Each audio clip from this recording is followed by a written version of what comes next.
Salut tout le monde et bienvenue dans ce nouveau tutoriel dans Data Alchemy. Dans ce tutoriel, on va parler de limites, mais pas les limites dans les mathématiques, non, mais des autres limites, ok?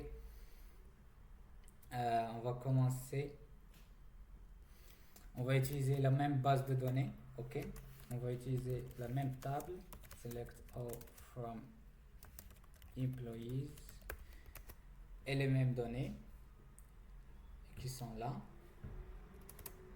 Par exemple, si je veux savoir et connaître, euh, je veux pas, je veux pas que le output ait 5 lignes comme ça. Je veux uniquement les deux premières lignes, par exemple. Je veux cette ligne-là et celle-là. Ok, ces deux-là. Je fais comment? Je fais select all from employees et là je mets limit 2, c'est-à-dire limité à deux lignes. C'est ça, limite 2. Les deux premières lignes, c'est ça. Michael Scott et Jim Halpert, ok? Si par exemple je veux connaître quels sont les trois employés qui ont le plus de salaire, ok? Je fais select all from employees. Et puisque je veux les trois qui touchent le plus, donc il faut que le salaire soit classé par ordre décroissant. Et comment on fait ça? On a vu ça juste hier. On met salary, order by salary, et on met DES pour décroissant. Ok? Et on fait limit 3.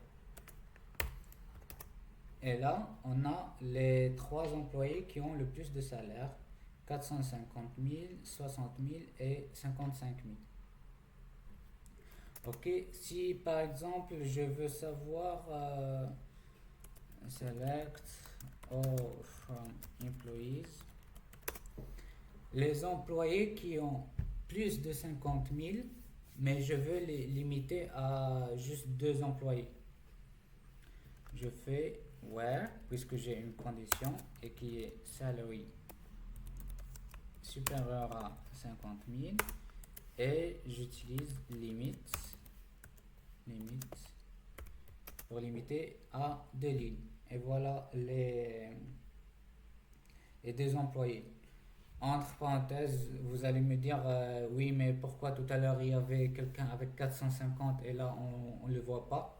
On ne le voit pas parce que son employé ID c'est 5 et c'est pour ça.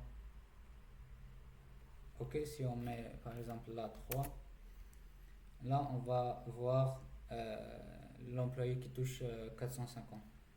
Ok, donc guys, c'est la fin de ce tutoriel. J'espère que ça vous a plu et n'hésitez pas, si vous avez des questions, laissez-les moi en commentaire et je vous dis au prochain tutoriel. Bye bye.